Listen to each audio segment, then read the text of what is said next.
right. Hello, everybody. This is Andy Page with Non-Toxic Environments. I'm sure we'll get people coming in as the show goes on, but I wanted to say hello, welcome everybody to the new week of the show, and really excited about our show. I'm excited about every week, of course, but this one is really interesting for me because it's a technology that I've known about for many, many years now, and I'm really excited to be involved with again myself in supplying these materials. And so today we're going to talk with Roy Suttles, who is the managing director of Keim America, or Keim USA. Keim is a manufacturer of mineral paints and mineral coatings for both interior and exterior. And we're going to have a discussion about the differences between mineral products, traditional latex, and what else is on the marketplace, and just see how it goes. And of course, as always, if you have questions, anybody listening has questions, please put them in the chat. I'd be happy to address those questions as it comes up. So, Roy, thank you so much for coming on the show today. Thanks, Andy. Glad to be here, and thanks for having us on. We really appreciate the opportunity. Definitely. Now, I've known about Keim I've been in the business now for 30 some years, and I think I was first introduced to Keim 25 years ago. We used to carry a product called Hansa Silicate, which is a silicate paint made out of Latvia. And at the time we started importing it, and I fell in love with the concept because for those who don't know the differences between latex paints, traditional paints that we use here, and mineral paints, and I'll let you get into it, but the gist of it is that mineral paints are free of all those plastics. And for our customers, it just seemed to be, the perfect application. Our clients are looking for materials that don't contain plastics or don't have chemical off-gassing issues. And the concept of using a mineral paint was just a perfect application for us. That product kind of went away here in the States, and really happy to be connected now with Keim. So please give us a little bit of information about exactly what is a mineral paint and how does it differ from traditional latex paints? Okay, sure. Well, mineral paint technology in general, it's been around since 1878. The founder of our company actually invented the paint in, as I mentioned, 1878. That was the patent issued at the time. And it was the result of a contest, really. King Ludwig II of Bavaria, probably better known for his building of the Neuschwanstein castle in Bavaria, fell in love with he was a patron of the arts, both performing and visual, and spent some time in Italy and fell in love with the beautiful frescoes of Italy. He tried to bring those back to the harsh alpine environment of Bavaria, and needless to say, they didn't last very long. So he commissioned a contest for the alchemists of the time, or the chemists of the time, and there was a $5,000 first prize for someone that could create lime paint, something that looks like lime paint but was more durable and could last outside in Bavaria. And that's the genesis and the birth of our company. The technology is much more readily available and accepted in Europe versus the United States, of course. But these products the primary differences are in the raw materials, the ingredients that come together. Everything in mineral silicate paint basically comes out of the ground, out of the earth. It's very little synthesis, that's not a good word, processing. It's not like a big chemical plant that you might see at a Sherwin-Williams or a PPG plant. These materials come out of the ground and they're basically processed very rudimentarily, if that's not even a word either, but very simply. And as a result, you have products that don't have plasticizers, they don't have biocides, there's no antimicrobial products. These products are completely natural. And you mentioned outgassing, which is one of the things for interior paint that most people don't understand or don't think much about past VOC. And, VOCs are only the tip of the iceberg. There's many other additives that go into acrylic latex paints that kind of evaporate out of that coating for weeks after it's actually dried. Whereas mineral paints, the only thing evaporating out of it is moisture vapor. And as soon as the water is dried, as soon as it's completely evaporated, there's nothing else except mineral left on your wall. So that's kind of the core difference. And the other thing that I always point out, I'm not sure everyone understands that a latex paint, even though it's water-based, comes from petroleum. It comes from a barrel of crude oil that gets processed into various plastics, liquid plastics like acrylics. Things like Elmer's glue, is a pure acrylic. It's designed to hold things together, and it's flexible, and that's the same thing that paint does. So the binder in paint does, even if it's water-based paint, acrylic latex comes from petroleum. And of course, ours comes from a raw material that's the second most plentiful mineral on the face of the planet. So I've always been one of those naysayers about natural materials, because I'm looking out for my clients, of course, but we've been greenwashed all these years from manufacturers saying, well, our products are natural, therefore they are green. But I'd argue and say, well, asbestos is natural, and arsenic is natural. So just because it's natural doesn't make it safe. In your instance with your products, it is natural and it's safe, and that's a huge distinction.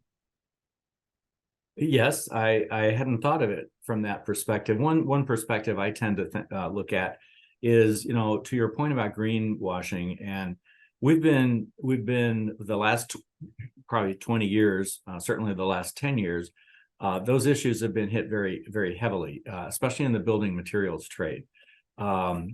And what I find is that there's sometimes a trade-off between natural and performance. Many of these products, I guess you could argue that petroleum is natural, but many of these products perform well because of the ingredients that are in there. In terms of natural, sometimes you trade off. Acrylic resins are great. They do a terrific job in protecting a surface. Not so great when it comes to the additives and the things that are in there. But the difference, I think, is that mineral paints and stains are both natural, but they're also high performance. And I think that's one of the key differentiators that I look at. Our company has been dedicated to improving the planet and the lives of the inhabitants of the planets from our inception, from our founding. And today, I had an opportunity to sit with our CEO this past November, and I was sitting next to him, and he told me that the company has made a commitment to be zero carbon by, get this, 2035. And I'm like, wow, that's pretty impressive. Yeah. They're going to an all-electric fleet. We currently already produce, all of our paint is made in factories or facilities that have renewable energy, 100%. We provide our own energy. But one of the cool things that if you think about a paint plant or a paint manufacturing process, it takes a lot of water. Water is about 45% of the content of our paint. Not a single drop of water ever comes into our plant and goes into the sewer. It is completely reutilized within the plant itself. So it's not only the raw materials, but it's also how they get processed that's important to consider. But at the end of the day, when you look at the lifespans of these mineral paints, it's arguably a far better technology. It's just not well known. Mm-hmm. And I would say that your technology, or your products specifically, are probably most well known worldwide for exterior use. And of course you're doing interior projects as well. And I know our company at Green Design Center, we're really trying to promote it from an interior standpoint as well as an exterior standpoint, because there are so many other benefits besides just the fact that it's mineral based. But let's first start talking about exterior use of the product, because that's really where Keim has made its name worldwide with exterior masonry applications. True. I think that's primarily because when you start thinking about the unique propositions of mineral paint, it's about longevity. It's about the fact that the colors don't fade. It's about weatherproofing and waterproofing. All of those are very important to exterior paint, performance. So I think that your point is a good one. in that many of the reference projects that you'll see on our website, you'll see the Sydney Opera House, you'll see, the Capitol building in DC. Those are some of the signature projects that we're known for. But if you take a look at the market segment in Europe, interior paint is a bigger portion of that than exterior paint. So it has always been interior paint has always been a core component of our product mix. It's just in the U.S. it hasn't been as widely accepted because of the fact that most paints are everyone wants to paint their house and forget about it. That's true of the exterior. On the inside, it's really more about color and style, and we have some great paint companies in the United States that do a fantastic job marketing color and style to American consumers. But our interior paints, I find, to have, while the unique proposition isn't quite as compelling, because who cares if my interior wall paint's going to last 30 years? I don't. I know I'm painting my walls before then. But the part that I always hang my hat on, I guess, in terms of trying to convince people that these are the right kinds of paints, it's not. It is the performance, and it is the safety and the health and the well-being components. But frankly, they're just beautiful paints. These are very different. Latex acrylic paints are smooth. They provide a plastic barrier on your wall. Light bounces off the surface. The surface of mineral paints is like velvet. It is a crystalline matrix. There's millions of pores in there. It's a crystal pore, if you will. Light hits it and it gets radiated in a way that's hard to, you can't see it in a photograph until you experience a room painted with mineral paint. It's hard for me to share that experience, but the color is deeper. The reflectance is much greater. You see the true color. It's not, pigments are not muted by a whitish binder in an acrylic paint. Our binder is crystal clear. So they're just beautiful paints, and they are so reactive with light. I think that's what makes them, in my mind, if I were a decorator watching this show, I'd be going like, I need to check this out because they sound very intriguing, and they're just beautiful paints. I have been in homes that have used mineral paints for interior application, and some of the walls are, an off-white color or a white color. Some of the walls were a deeper tone. And I can tell you, even the off-whites have as you said, this glow about them that you cannot get from a latex product. And I don't want to say glow from a standpoint of shininess.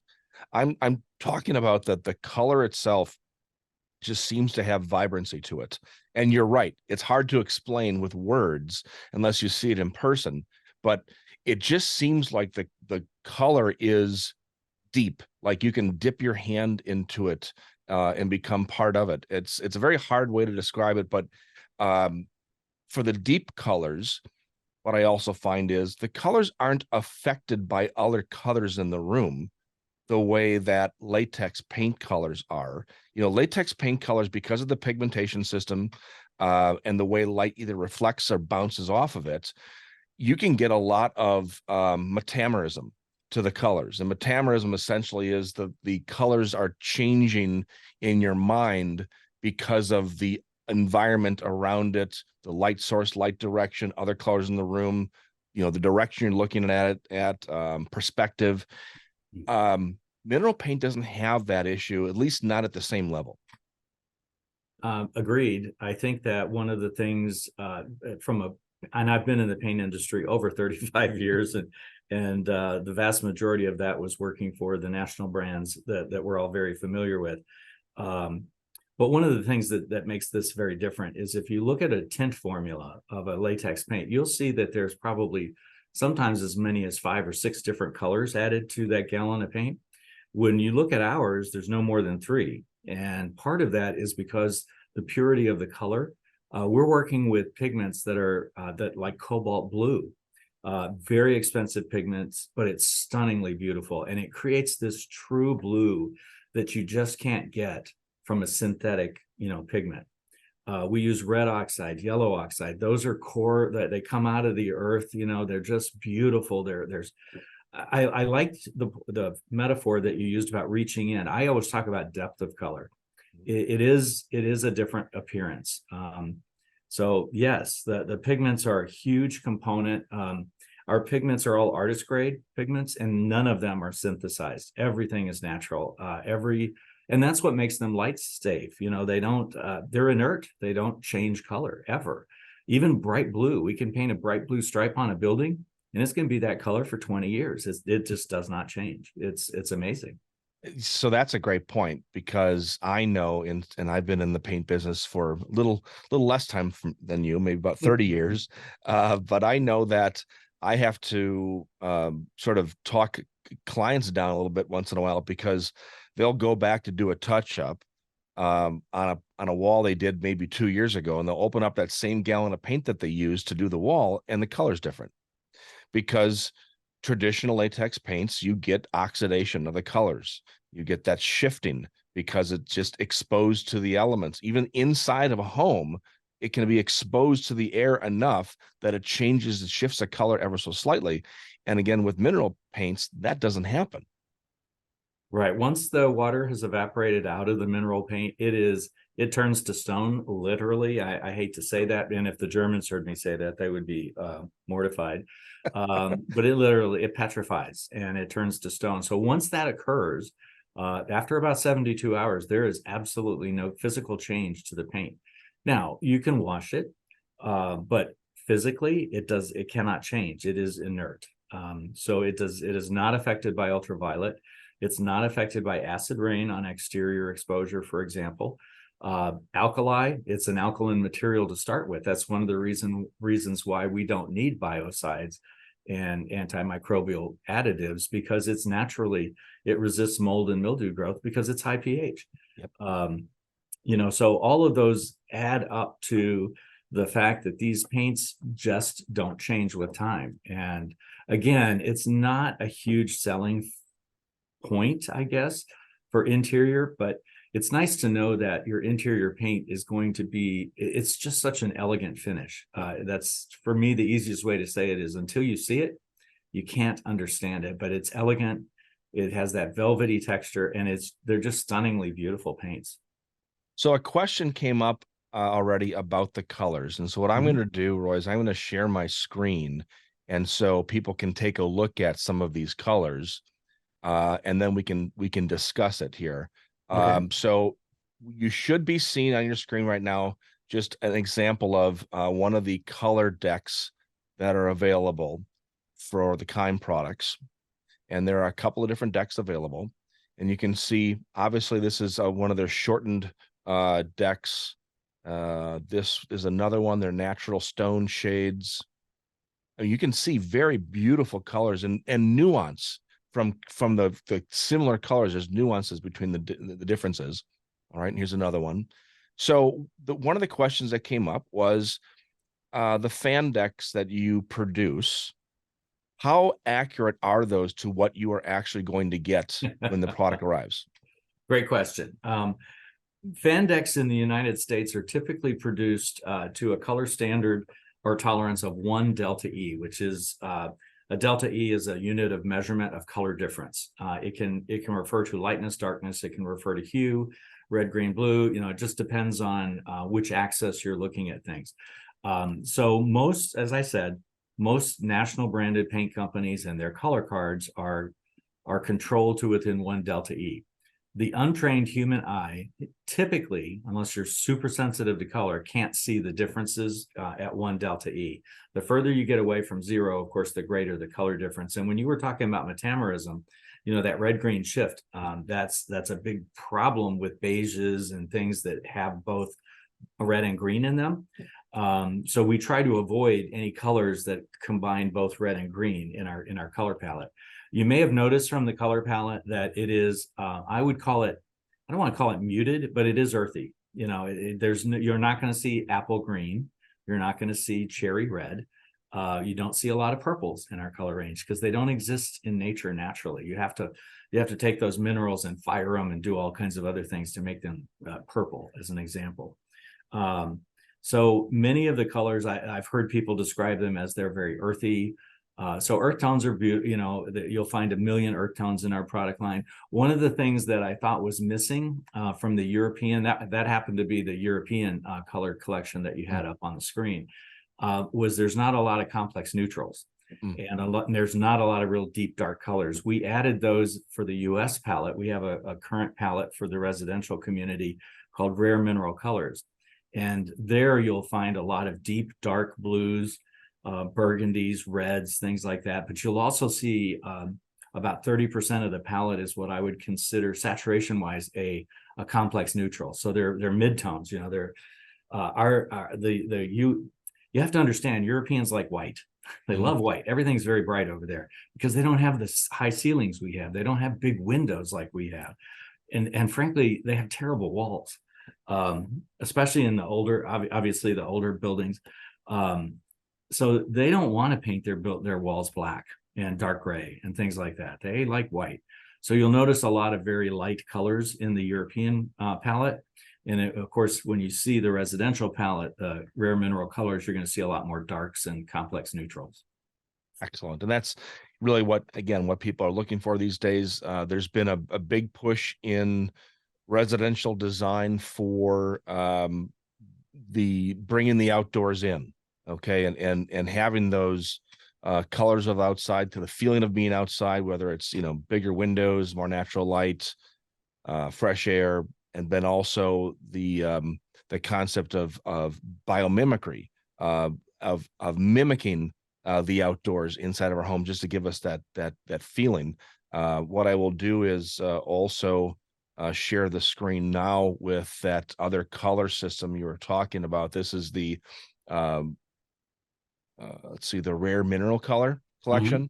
So you can see those light off whites, and then getting into some more of those saturated colors too. So this has been a very popular color system for sure.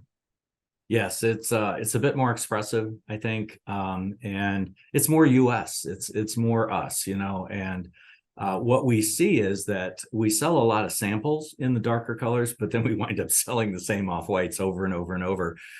So I would encourage people to be bold. Color is paint. It's just paint. If you don't like the color after a few years, you paint over it. I saw there was a question about the 20 years, whether that was inside or outside. It would be both. Obviously, it makes more sense. Our paints have a 20-year color guarantee for exterior. They won't fade more than 2 delta E, which we talked about that a little earlier. So technically speaking, there's no color change for 20 years, even in cobalt blue. And you can't get that with blue acrylic paint. You just can't. No. And I think the bigger issue is the breathability. And this is something we really haven't talked much about yet. And I want to delve into that. The fact that latex paints that we all know, and everybody who is listening knows that we sell a brand called AFM Safe Coat. It's the one of the healthiest paints made here in the US, but it is a latex product. And I still love the product for a lot of application. These two brands are different and have different types of applications, but they can be used in similar situations. One of the things about latex paints is that in certain situations, latex paints can actually start to lose their breathability over time. And we've seen this where you would apply a water-based latex to a surface, and it actually is considered not a vapor barrier, but over time, those molecules start to squish at a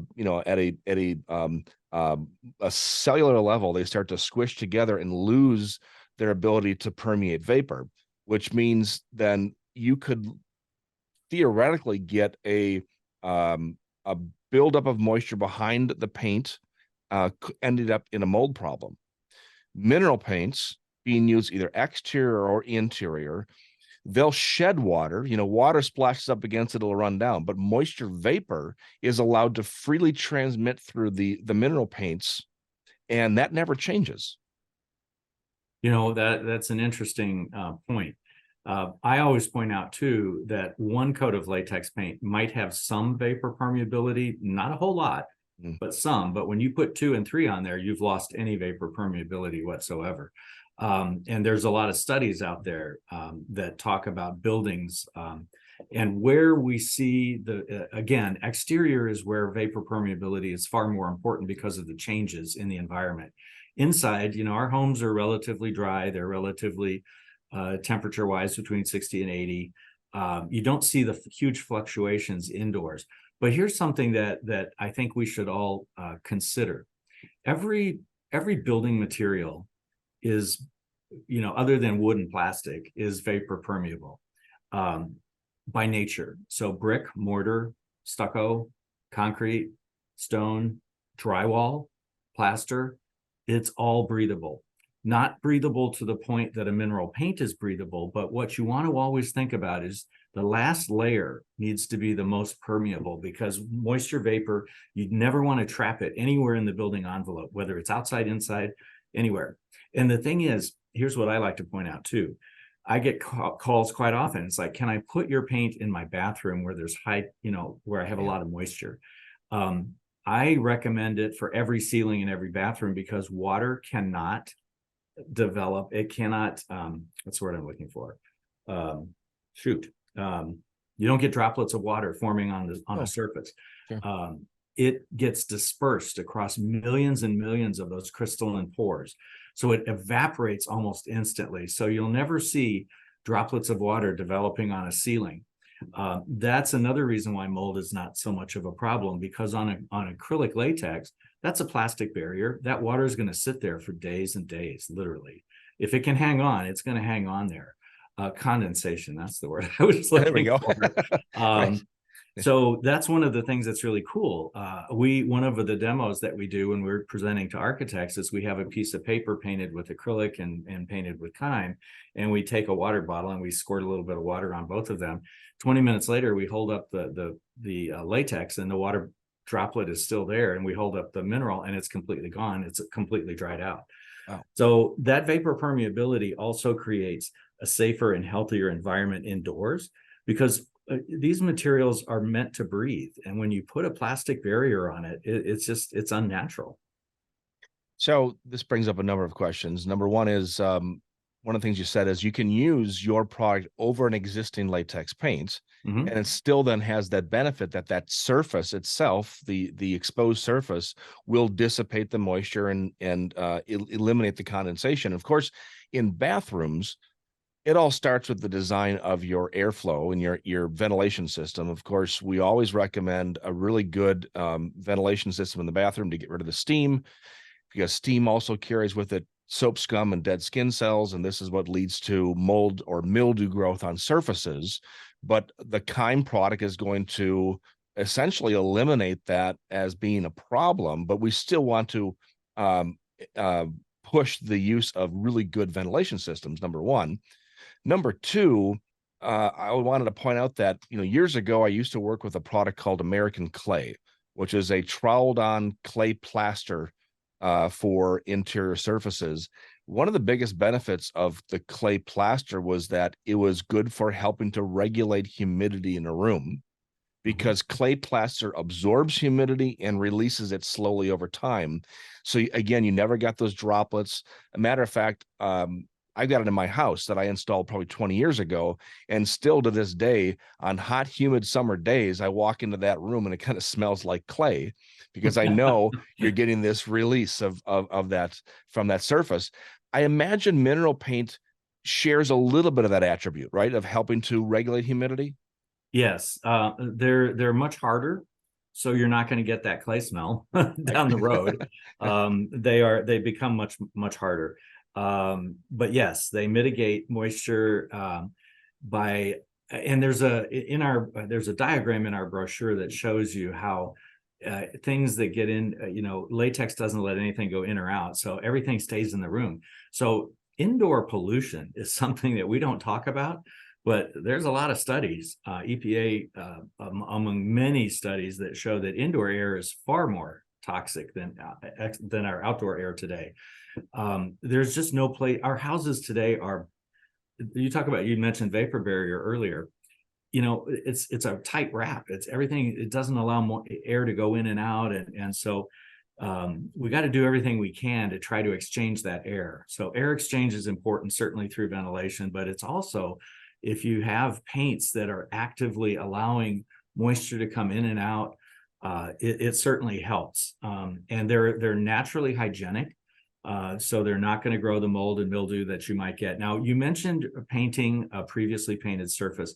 One thing I do want to point out is you never change the vapor permeability of the latex that's already on the wall. Correct. So if you're painting over an acrylic paint, you're going to get the beauty of our coating. You're going to protect that coating. That layer is vapor permeable, but there's really no other benefit from the back to the front. You will have moisture going in and out of the layer of mineral paint, but that plastic underneath it is always going to be the barrier. That's a great point. I think that just because we can do something doesn't mean we always need to do it or should do it. In this situation, I do see, especially in bathrooms, even using your products over existing painted surfaces is a great idea. I would prefer, if it was up to me, that the project starts from scratch utilizing your primers and paints. And so let's kind of get into that a little bit. Brand new house under construction. A lot of times we'll recommend, specifically in bathrooms, that they use paperless drywall because you're limiting the food source for mold. But utilizing the Keim primers and paints, now all of a sudden it's not as necessary to use paperless drywall, right? Because now your primer and paint is fully breathable, so you're not going to get moisture locked up against that paper.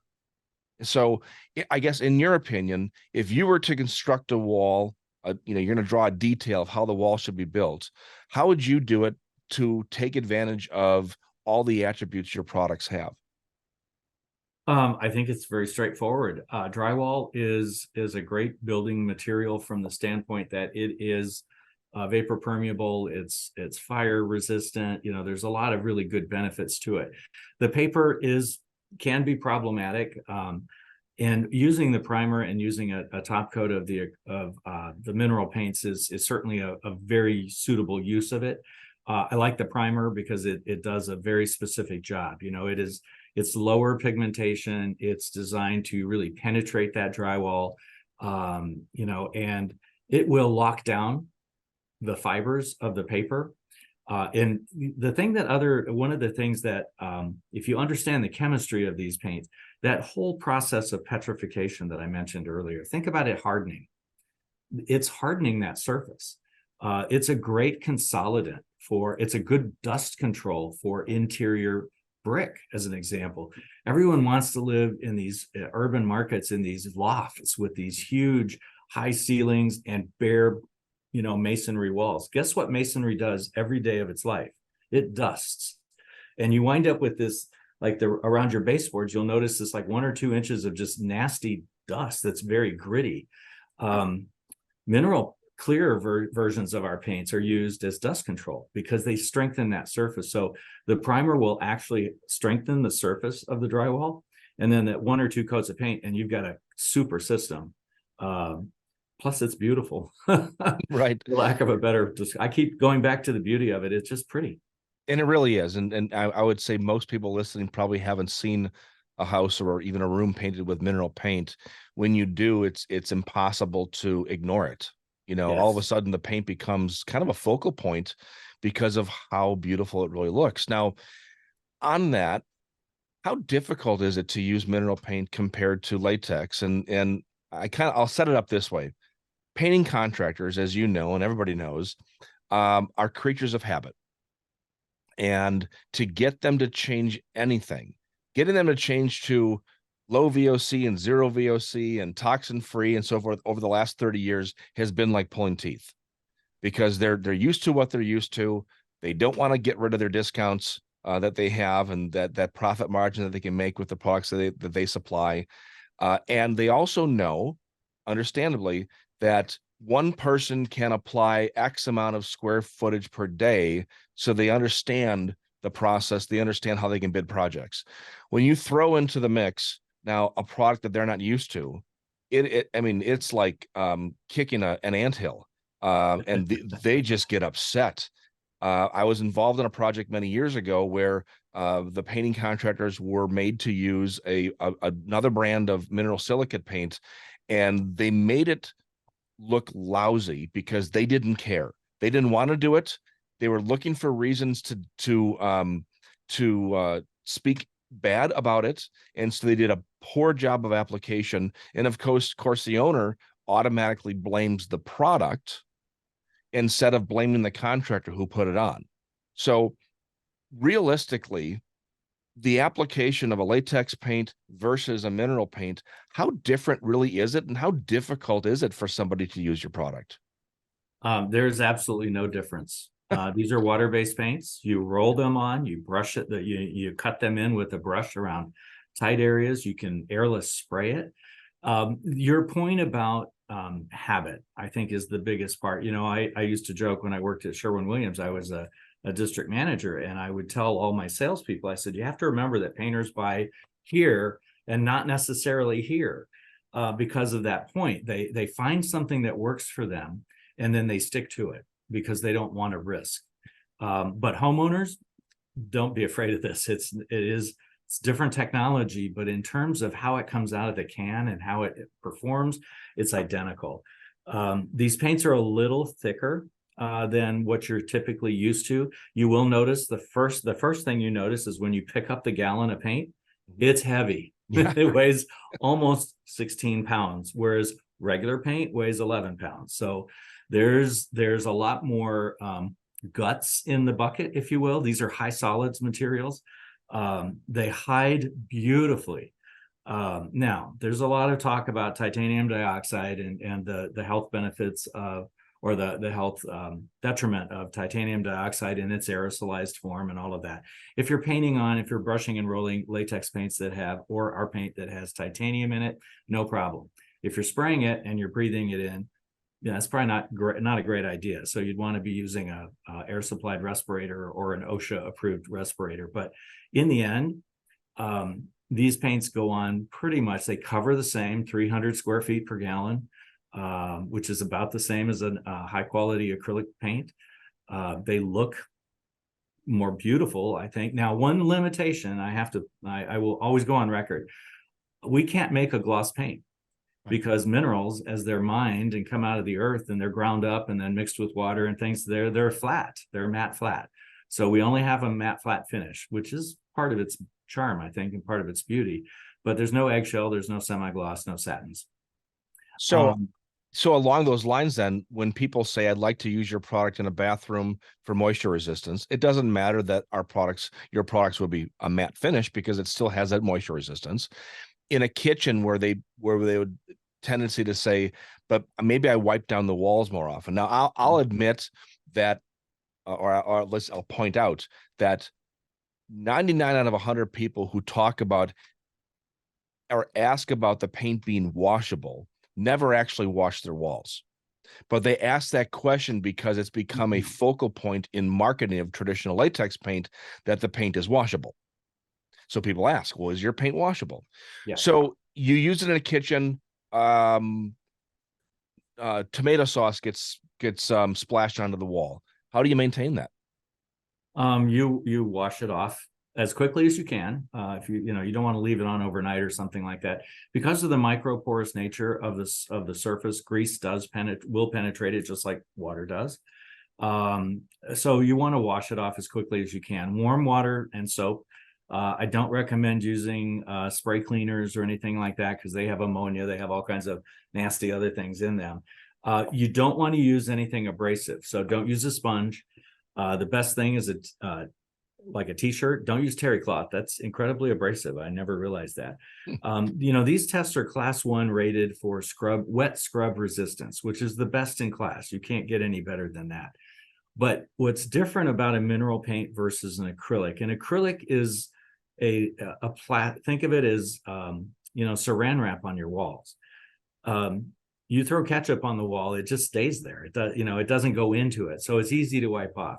With ours, what I want you to do is saturate the area with the soapy water, blot it. Don't do this. If you do that, you're going to polish it. And then what you wind up with is a bright spot. Yeah. Minerals, when you tend to abrade them and rub them, get shiny.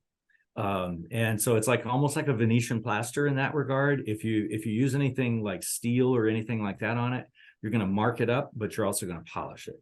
So the best way is to saturate it with warm soap and water, let it sit, then blot it off, and everything it'll be fine. One other thing I will point out, due to the matte flat nature of these paints, they touch up beautifully too. So if you do have a ding, somebody slams their chair into the wall and now you have a gouge and you have to fill it and you want to touch it up, you don't have to paint that whole wall. You can touch up that area very well. Again, when you're doing your touch up, use as little paint as you can get away with. Dampen the area around it so that you're feathering into the new paint is feathering into old paint that's damp. Otherwise, you're going to get a ridge all the way around it. And then you may not see it looking at it this way, but when you look at it this way, you see that edge because it's thicker. Sure. Okay. That's true of any paint. That is true. Yes. And so, do you have any recommendations then on an interior standpoint from somebody's painting their home and they're using obviously your product in the walls? What do you recommend, or do you have any recommendations for how they should finish their wood trim?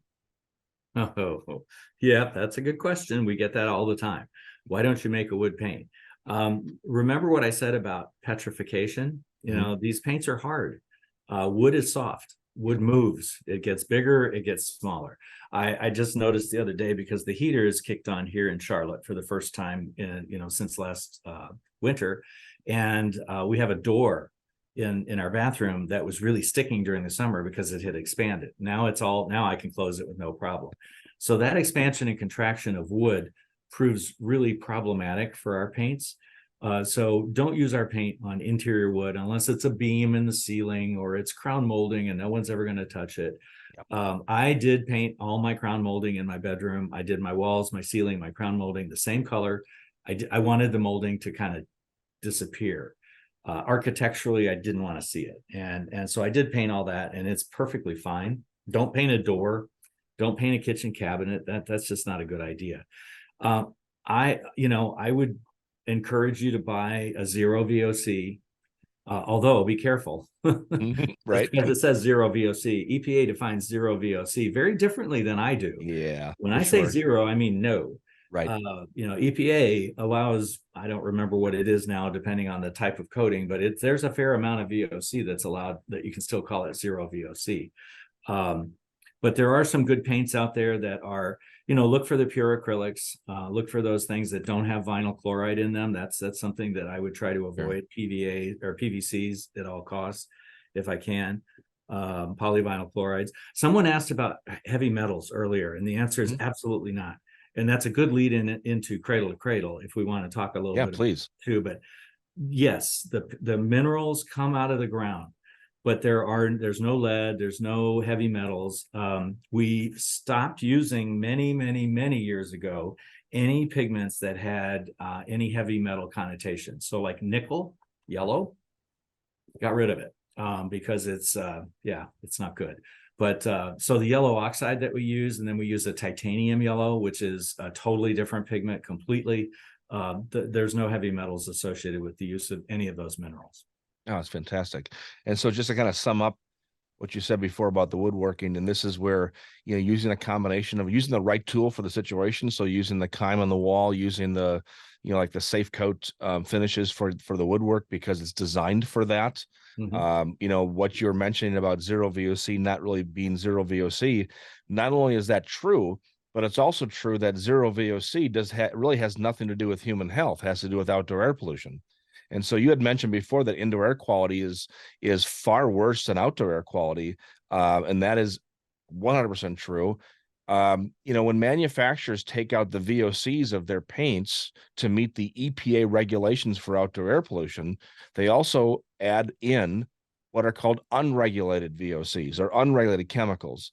Most often it's ammonia, acetone, or butyl acetate that get added into zero VOC paints that act as solvents, but they don't have to be disclosed because technically they do not contribute to low-level smog, which is why VOCs are regulated. So this is kind of a talking point that I have on just about every show I do, that don't look at the VOC content of the product to give you any indication whether it's safe for you. Because, the fact of the matter is, acetone is considered zero VOC by the EPA, yet acetone is what's used for nail polish remover. And we know And how I don't like the dangerous that smell of is. that. Yeah, exactly. So, yeah, good point. Use the right tool for the situation. So, you mentioned cradle to cradle certification. Now, I actually know Bill McDonough, who started this program years ago, and I trust what he and his team have put together here. So, how is your product, or how did it become cradle to cradle certified? Well, I think there's a couple of things to consider. What you said about zero VOC, and that's the tip of the iceberg. Don't trust that as your only indicator.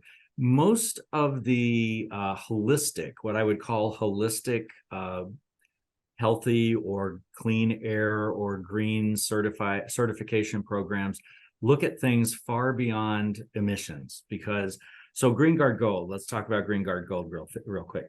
Very popular in the United States, but if you really dig into what Green Guard Gold is telling you, it's telling you basically that this is a low emissions product. That's it. It doesn't talk about heavy metal, not that anybody has heavy metal in their paint anymore these days, but it really doesn't look at all of the different components. One of the things that is remarkable to me about Cradle to Cradle is that it looks at things, not just the paint and what's in it. It looks at how it was built, how it was made. What does your factory look like? How far do your raw materials travel? Are you buying raw materials from companies that are socially that have social fairness regulations in place? Material health. What does it mean to the inhabitants of this planet? Water and soil. How healthy is it really for the ecosystem? So clean air is a very small part of what they look at. They look at the 5 categories, which is material health, water and soil stewardship, clean air and climate protection, product circularity. That's an interesting one, and I'll come back to that. And then social fairness. We presented to a group of designers back in May, and one of the questions came up, well, how do you know that your products are socially fair? In terms of, like, if you're mining these materials in Italy, many of our raw materials come from Italy, because they can't come from too far. We can't export from China or Iran or Afghanistan, where a lot of these minerals are found, because that changes the complexity of whether you're green or not. So we try to source everything within 500 kilometers of our production facilities in Germany. But every raw material supplier, and I'm going through this now here in the United States, we're changing our packaging to become more circular. We're going with more recycled containers. We're going with containers that are 100% recyclable. We're even going with 100% recycled cardboard on our cartons. So I'm having to go through with each supplier, and they have to sign an affidavit that says that they're doing all of these things. They meet all the clean air requirements. They meet all of the water restrictions within their, whatever jurisdiction they're in. But one of the things is, you have to certify that you don't use slave labor, child labor, that you're paying a minimum of, a good wage, a living wage, they call it. So what I love about Cradle to Cradle is this isn't just about the product that you're painting on the wall. It's really about everything that came before it. And then that whole circularity thing, we used to call, interestingly enough, years and years ago, Keim called it cradle to grave, because it comes out of the earth and it goes right back into the earth with no processing. You can take dried mineral paint and put it in a landfill. There's nothing that needs to be done to it.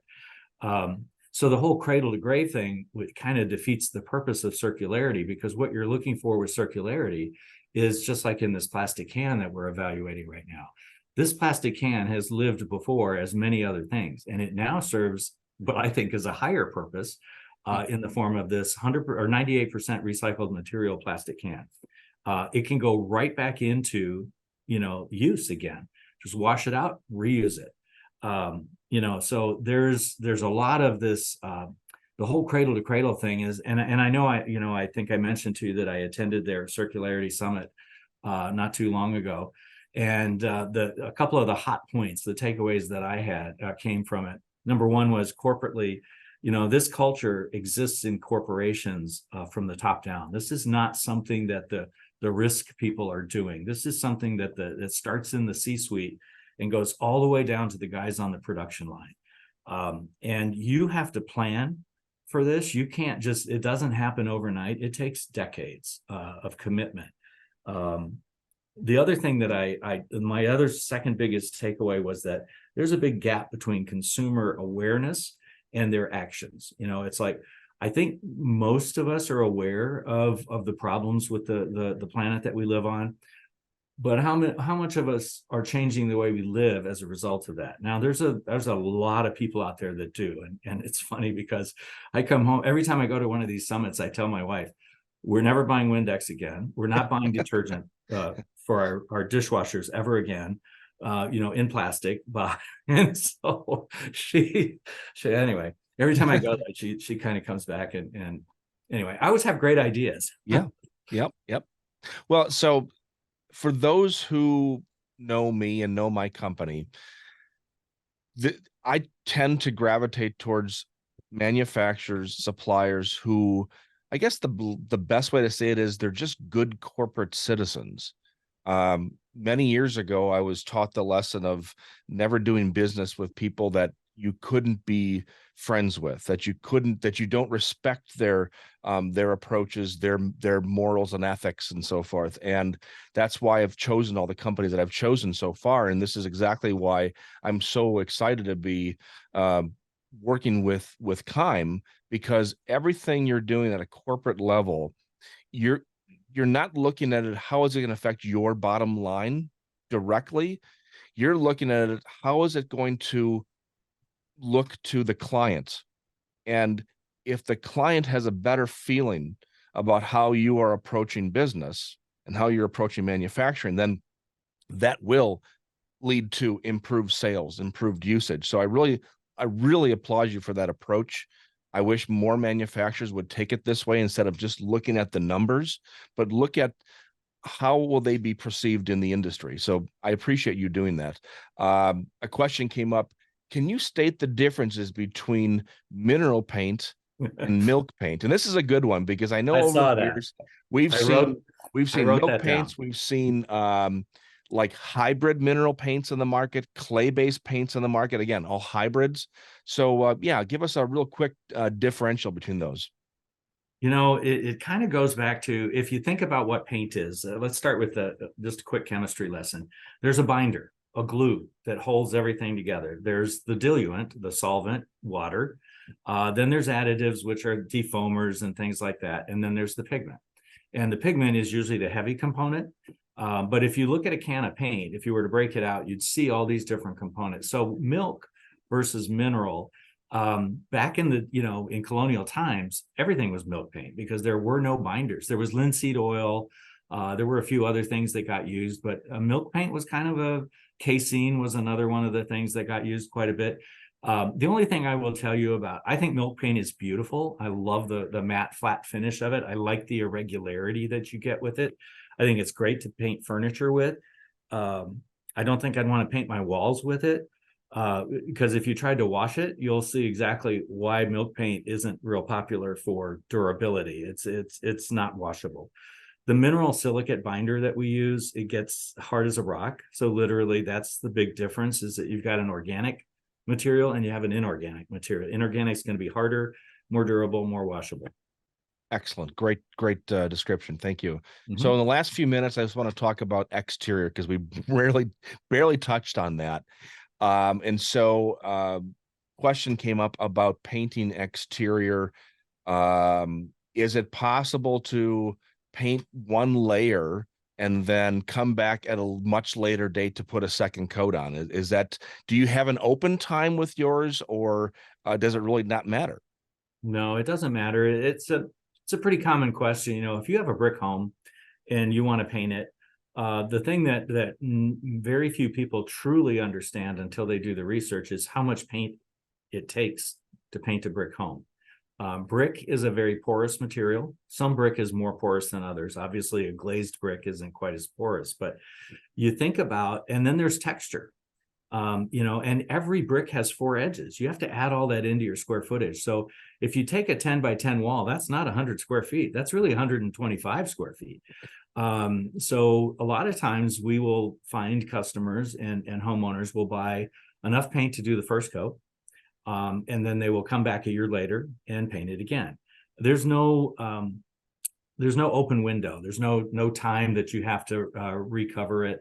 The only thing I will tell you about 1 coat versus 2 coat, we have a 20-year warranty for our paints that requires 2 coats. The reason for the requirement isn't the durability of the first coat. It's about pinholing, and it's about having a continuous, finish that will keep water out.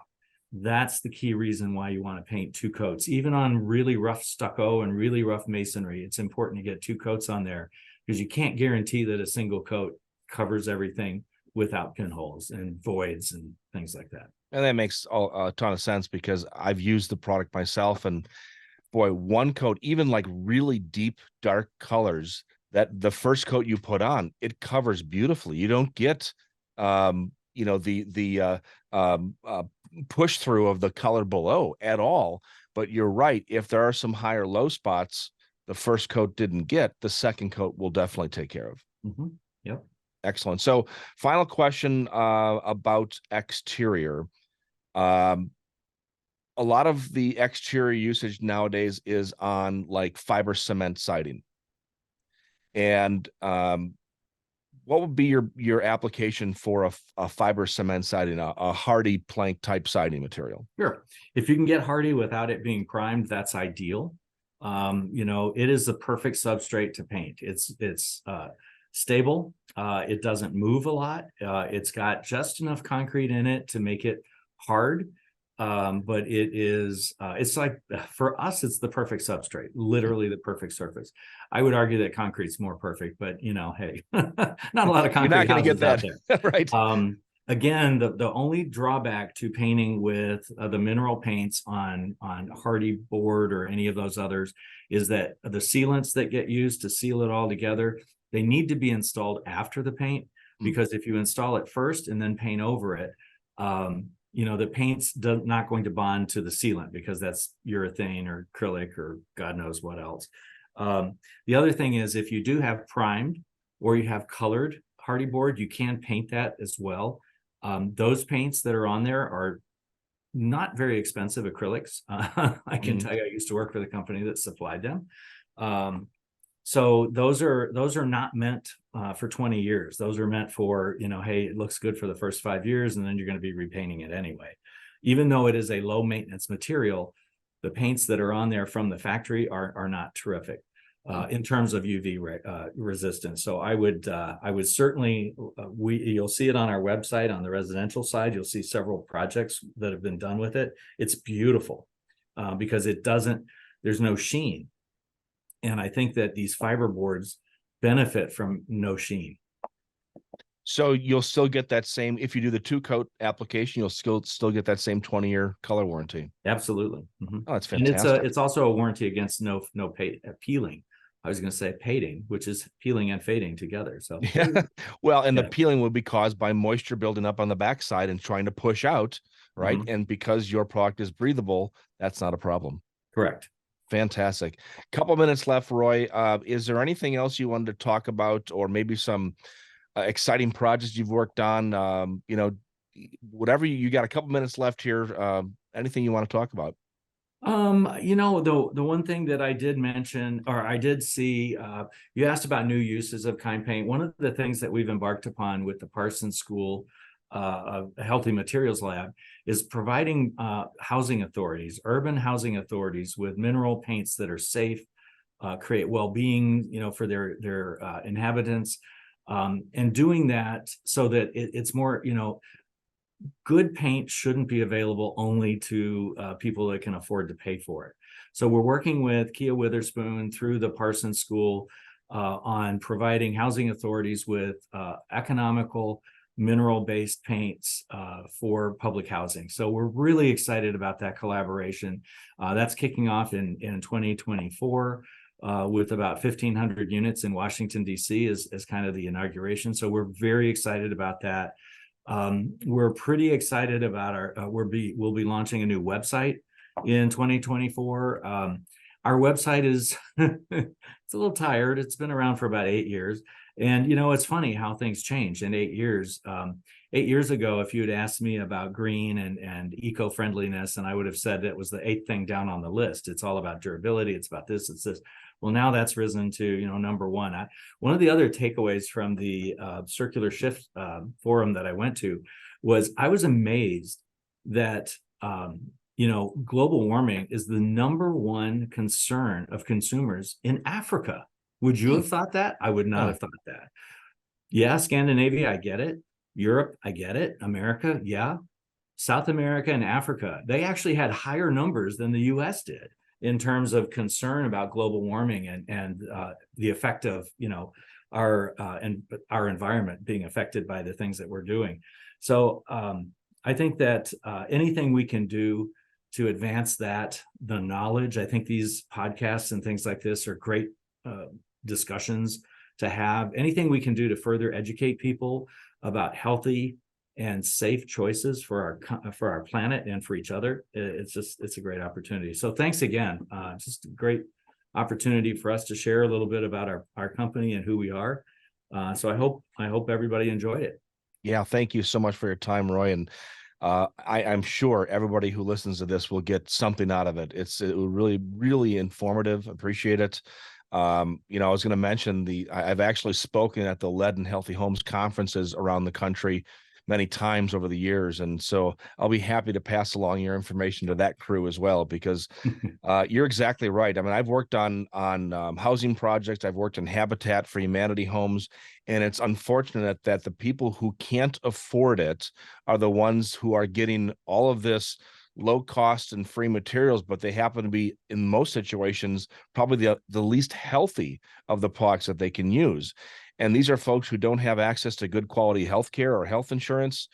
So we really need to find solutions for them. And I applaud you for taking that approach. So thank you so much. Folks, if you have any questions, please feel free to send me an email or direct message through the app. I'd love to talk to you about this. We have the products for sale on the Green Design Center website, and we look forward to servicing you and your projects in the future. Again, Roy, thanks again for your time. And everybody, we'll talk again next week. Take care. Thank you, Andy. Bye-bye. Bye-bye.